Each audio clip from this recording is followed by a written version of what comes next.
Hey guys, it's your girl LeTonya Moore here with Real Perspectives. So listen, I have an absolute treat because you guys know that there has been, countless times that we've talked about relationships and I always have women on the show. And so I said, I'm going to seek out some really great men that are thought leaders in the area of relationships. And so guys, look, I searched high and low and I actually found Mr. Bashea Williams, who is described as an intellectual emotionalist. So we got to ask him about that. He's someone who understands what a man thinks and what a woman feels. And so helping the two meet and have common ground is really something that he is very passionate about. He's a dedicated father, licensed social worker. He's a vlogger, a blogger, relationship advisor, and he's a writer. He spends his time working with at-risk children. He specializes in individual couples, marriage, and family therapy and parenting coaching. So he writes and speaks in support of healthy relationships. He loves how relationships work and operate, and he strives to help everyone through his words. And so he is going to help us today, I think. BaShae, welcome to the show. Thank you. Thank you for having me. I appreciate the introduction. I'm happy to be here. Awesome. So I have to ask you, when I saw this, I was like, intellectual emotionalist. You have to just school me. My listeners, they may know what this is. I have no clue. Tell me about it.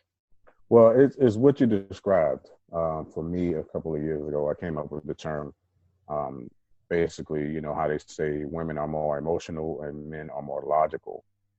So I felt that as men, it's okay for us to get in touch with our emotional side, not being too overly emotional. And I felt that it's important for women to also meet a man at his intellectual side where, we're not just responding emotionally, we're not just responding logically. So for me, when I have clients sit down and talk to me, I try to get the perspective of both sides. I try to get why the woman is not meeting him logically, why the man is not meeting her emotionally, and try to, meet them in the middle so we can have a conversation, because sometimes the heart speaks and the mind listens, so the mind loves. So that's my focus on with everything that I do, everything that I write, when I meet clients.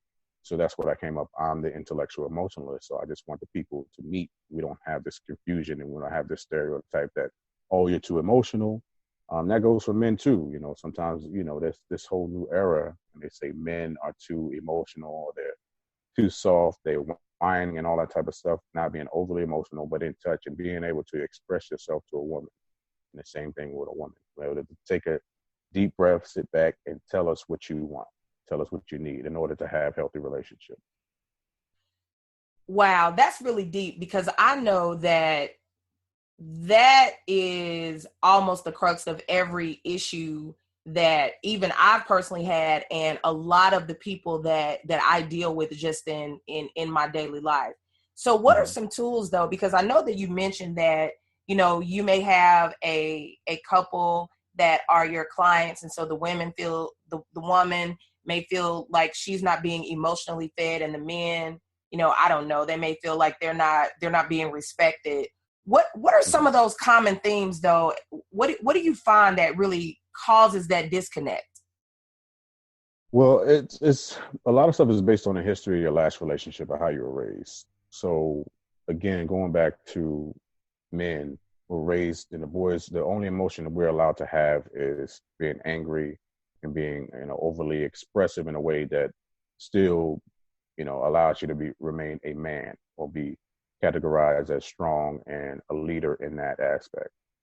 And women are, taught as girls that they should be able to express themselves emotionally. Like, it's okay for you to cry. It's not okay for a man to cry. Toughen up. So when you're sitting down, you have all this history of your responses and whether you had a relationship that failed, and you're bringing what happened in that last relationship to a new relationship. You're dealing with expression and what you expressed in the last relationship, and you're shutting down different things that you've been through. You're shutting down an emotional relationship.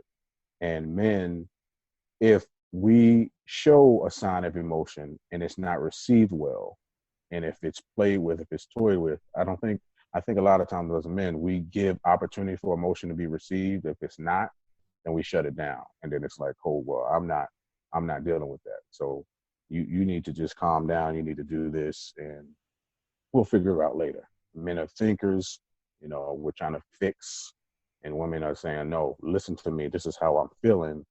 And sometimes how I'm feeling is me yelling or me being, I guess, crying or, being sensitive in some areas that are not particularly always received by a man. Ah, okay. That, I I'm laughing about this because I have been noticing, again, throughout doing this podcast, I've had so many different perspectives about relationships. I've had people who have written books. I had a guy one time on my show who wrote a book that it was entitled something to the effect of "A Woman Wants a Real Man." And so some of the things that you described are the very things that he was saying that a woman does not want. And because she doesn't want it, she rejects it. And when the man feels the rejection, now there's a disconnect emotionally. But then the woman has the need for that emotional connection. Do you find that is really an accurate portrayal of what happens?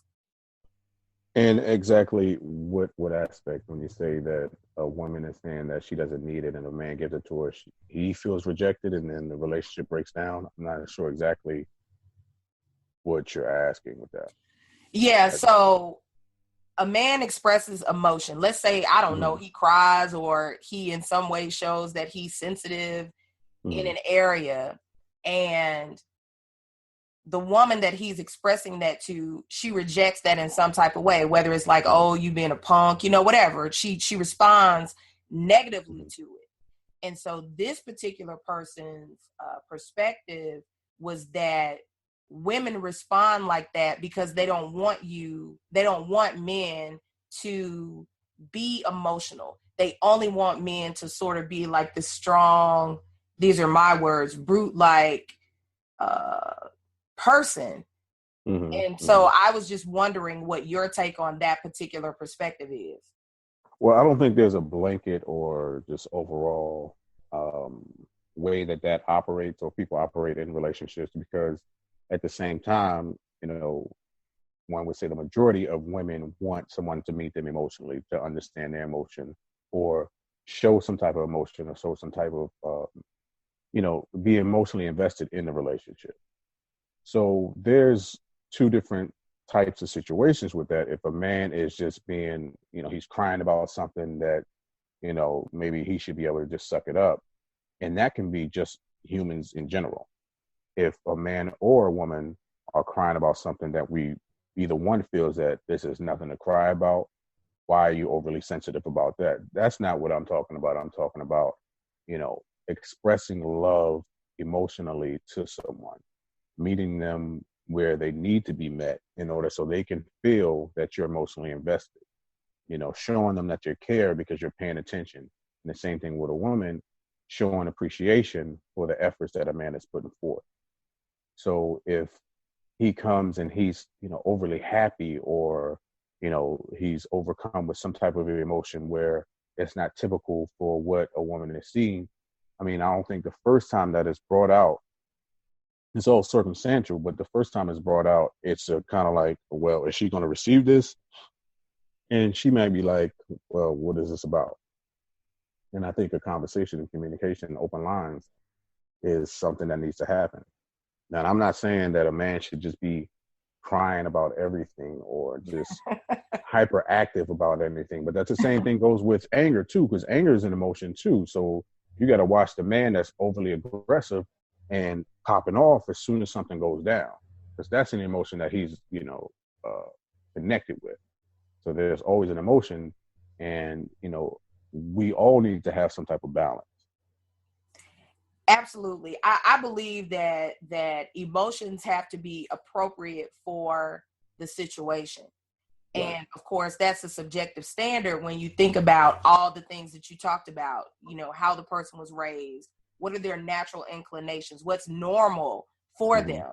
Because Right. some things that are, your normal and my normal may be similar, it may be different, but it may be abnormal to someone else. What are some Right. things, I know that you do so much, Too so much. much. Um, one thing I do want to shift for just a second and talk about this parent coaching. Mm-hmm. Tell me about your work in that space. Okay, so I've been doing it for a while. I'm a single parent myself, so I wrote an article talking about 6 ways I became a better co-parent for my son and for my son's mother. So what I do with parent coaching, it's similar to, so there's, and I always say, depending on how many kids there are, they'll say it's one kid and two parents. There's 3 different relationships happening. There's an individual relationship with the father and the child, another individual relationship with the mother and the child, and then you have the relationship between the co-parent. And it has to be clear. Boundaries have to be clear, and we have to take out a lot of ego, a lot of expectation of who wants to be in full control. Um, the man has to be, in charge. He has to lead, but not dictate. So when I say that, because we have to be the example to our children, whether it's a boy or a girl, we're setting an example. And for us, we have to be the protector. Even if you're not in a relationship with your child's mother, you still have to protect. And this is one thing that my mother always said, and this helped me a lot. She says, the the best gift that I can give my son is treating his mother with respect and dignity. So if we have that thought process coming into parenting, because the kid, again, the kid is the investment. The kid is what the love goes to, the attention. You have to put the ego aside and you have to work together. So that's what I mainly focus on is child center and, you know, parents working together for what's best for the child and throwing that ego out the way and really considering what the other parent is going through, what you're going through, what your child needs. Do you find that in that particular scenario that a lot of the conflict is because there are unresolved relationship issues that have really nothing to do with the kid, but there are unresolved pains or hurts or some type of relationship issues that really are the root of all of this conflict? Yeah, there are a lot of unresolved, and there's also control too. So if the issue is, unresolved in the relationship between the two, and whether you guys broke up or for whatever reason, that underlying issue is still there. The resentment, the hurt, the pain, the anger is still there. And those are the things that you have to work on or just get past when you're dealing with the child. I mean, it's still human. I mean, nobody's asking anybody to be perfect, but you have to keep in mind that that relationship is different. If you guys need to communicate through email, if you guys need to, um, you know, communicate it through another person or something like that, but you can't bring that into the child. You can't bring that toxic, energy where the child is seeing that. Like they don't need to see that. They need to see that both of their parents can get along for them. And then you have to have those strict boundaries where you're not giving them a false sense of hope and you're not playing with their emotion and think that the parents are getting back together. But if the parents are together, you still have to work, teamwork. And that can be established within a relationship and outside of a relationship as well, as long as it's respect and, communication and honesty and all of those things.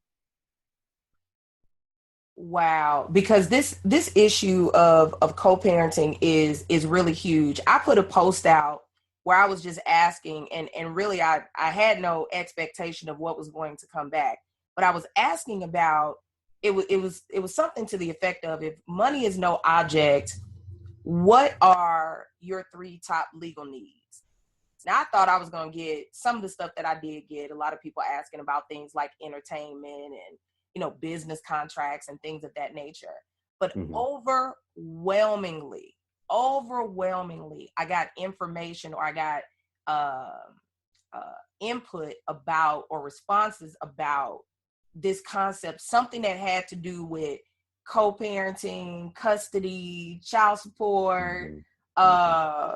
all types of family law, Right. visitation, and I'm like, whoa, whoa, whoa, Yeah. Yeah. not here. And so it's very interesting that people are, well, I guess for me, I always thought that it was just something private that you just dealt with. But what that said to me is that there are so many people that are literally crying out for help, because even Right. when they resolve those underlying issues, you still have some legal issues in place, or some things that you really need to put in place, especially fathers, but that's a different show, Right. to ensure that you just may not have this issue, and if so, you have some type of track record. Right. Right. Do you find that, again, in your line of work with the parenting, do you find that some of these legal issues are really, or legal avenues are really used as a way to punish or hurt the other parent, versus it being a way to just ensure that systems are in place for the child? Yeah, I definitely believe that, and I've seen it. I've experienced it. It's more of, they put more money and more training and everything into how to, um, what are the final court order, let's say, what are the final, the situation, how it's set up. um, the whole thing about what is it, mediation, it's little effort, it's blanket information. They come and they read something and it's just like, okay, this is what you need to do, this is what you need to do. There's nothing in place where you're having both parents sit down and really working through those issues and really addressing why you guys are at the place where you're at, and what are you going to do next, what's going to happen when this comes up. There's no scenario driven work. There's no, proactive counseling. And as you said, the fathers typically get the short end of the stick. It doesn't matter what it looks like outside of court. They're on an uphill battle to get some type of equality in that situation. And it doesn't matter what situation the mother is in. You have to literally go in there and prove that you're able to be a father. It's starting to shift somewhat, but typically that's how it is. Absolutely. I've seen that. And it's interesting you bring up mediation, because when my work that I did for years, my practice was in labor and employment.